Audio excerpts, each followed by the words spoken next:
folks, I'm the Bald Guy, and these are Bald Guy Basics. It's a cool spring morning here. It's one of those mornings where we've had 80 degrees for several days, and now it's chilly again. It's in the 50s, but it's a wonderful day to work on the yard. And in working on the yard, there's plenty of traffic today too, by the way. In working on the yard, I thought there might be something of interest to you.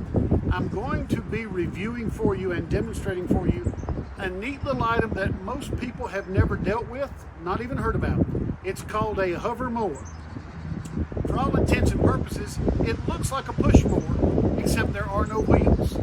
This thing rides on a cushion of air, and it is specifically designed for hard to reach areas, usually that are angled, or even if you've got a pond and you've got some rushes or things that actually grow out on the pond and you'd like to trim those back, a hover mower is a wonderful resource to try. So I'm going to be showing you something. I've not actually used this one in about 2 years, so it's going to be some fun. Stick with us. All right, we're inside the shop. I thought I'd give you a basic rundown of what the hover mower is. Hover mowers come with a couple of kind of cutting surfaces. We'll talk about that in just a moment.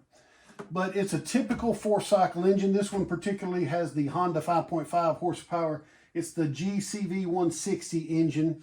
But what you have is an air intake that sits on between the deck and the mower itself.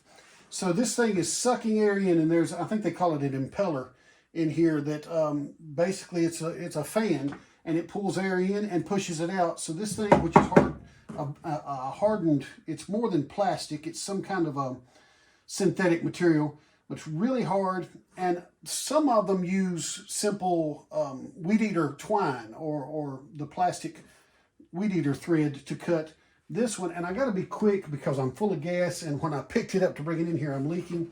But it has an impeller blade with a more permanent wire. So you've got a big disc under this thing, about this big, and it's got some wires, 4 of them, so they're all 90 degrees apart. And this thing simply, you crank it up, and rather than pushing it like a lawnmower, you can. The thing is designed for you to stand on a hill, and it'll cut on a grade that is up to 45%. And I've actually put it further. But you stand on the hill and you just move it back and forth, and the thing floats on a cushion of air. They are very handy for difficult slopes. Now, if you, like myself, I now use a zero-turn mower. The one drawback of a zero-turn mower, they do not like steeper slopes. So this is a handy unit when you don't want to use a weed eater. And out on our front of our property along the road, we have a drainage ditch that runs several yards along the road.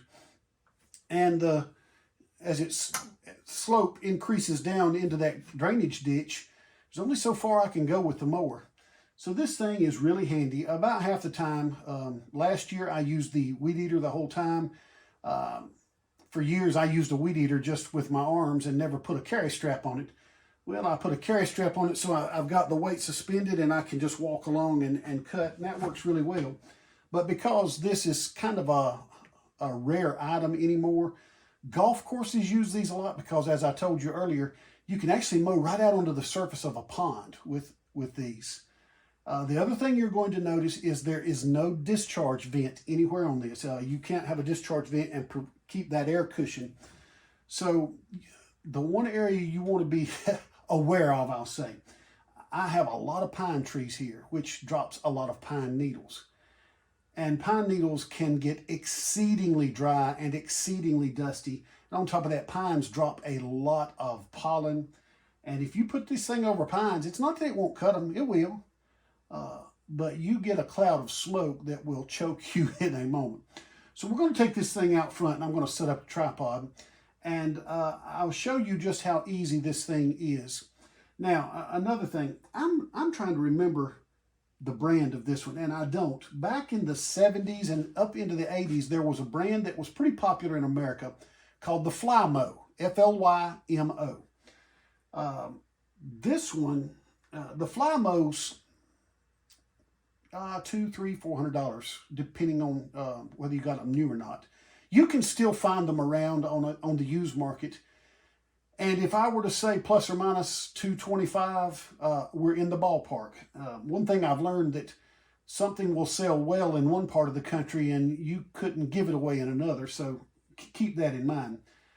I do remember looking this one up. I found it used and I looked it up. This unit new was $1,000. I think I gave about $250. The guy wanted quite a bit more, and I'm not ashamed. Ask and you shall receive. And I offered him less money. I wanted his mower and he wanted my money, so we made a deal. So I think I gave about $250 for this thing. I think it's worth more than that. I have already taken it outside and put fresh gas in it. I gave it a little squirt of starter fluid. Like I said, it's not been started in 2 years. It fired right up. So we're going to go out and just show you a little demonstration of how handy this is. Don't let my size fool you. The man who had this before me, he actually bought it for his wife to deal with some of their property. And I don't know what they ended up doing. It's really good, though, for lush grass. The one thing it doesn't do is give you that very pretty manicured look that a mower does. This gives you the look of a weed eater. So if the grass is heavy, your mower suction pulls the grass up and stands it up. This thing pushes it down. So if your grass is already bent over and laying over, it's not the greatest thing in the world.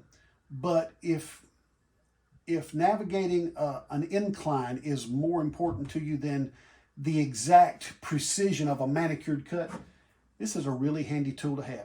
So let's go outside and set up and see if we can have a little demonstration.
right, that is a demonstration of a hover mower.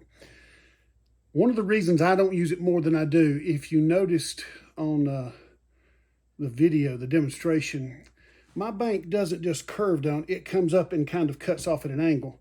So if you're looking at the bottom profile of your hover mower, it needs to have contact all the way across the surface of it.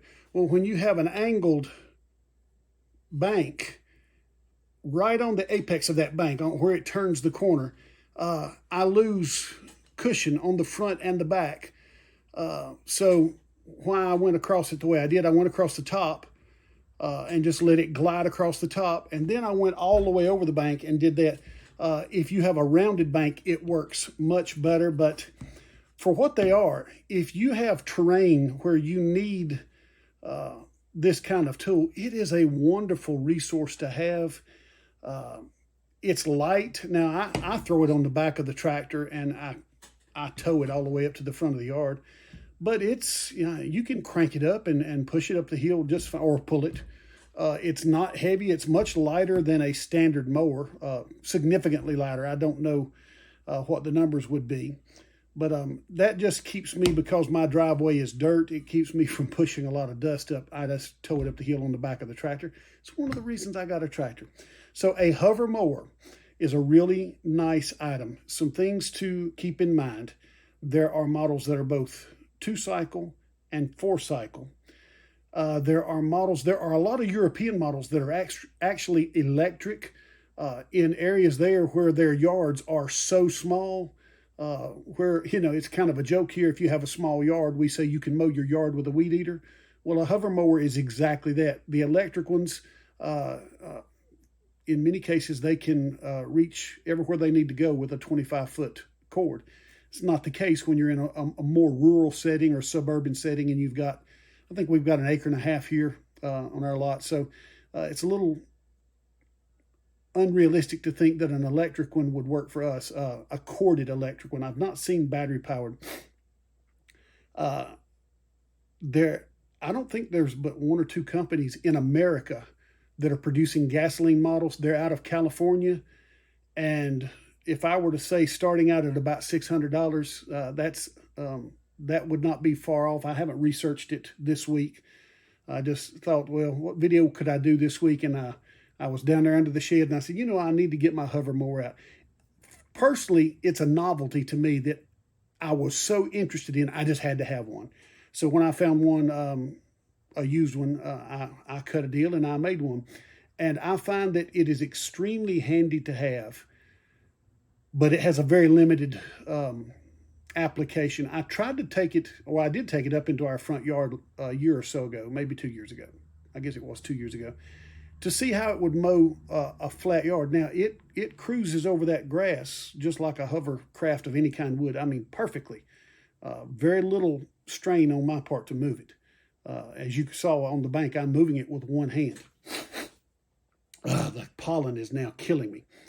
But I also told you it doesn't mow a large section very pretty. I don't get that nice even cut that I get with a blade. And that's just the nature of the thing. So on a bank, you don't notice it at all. It makes the job around the drainage ditch down there quite easy, but it is what it is. It's got pros and cons to it. So if you have a piece of ground that is too steep for your mower and it's too much of a strain with a push mower, a hover mower might be the answer for you. I'm the Bald Guy, hoping you have a wonderful day. If you're enjoying these videos, I do encourage you to offer us a like, to subscribe, and even to share it, because I make no bones about it. What I'm trying to do is to grow a channel here and to grow a following by providing some hopefully pretty wholesome and useful information. So you can help us out by hitting that like, hitting the subscribe, and if you know someone who might be interested in this, give us a share. Thank you so much. Bye-bye.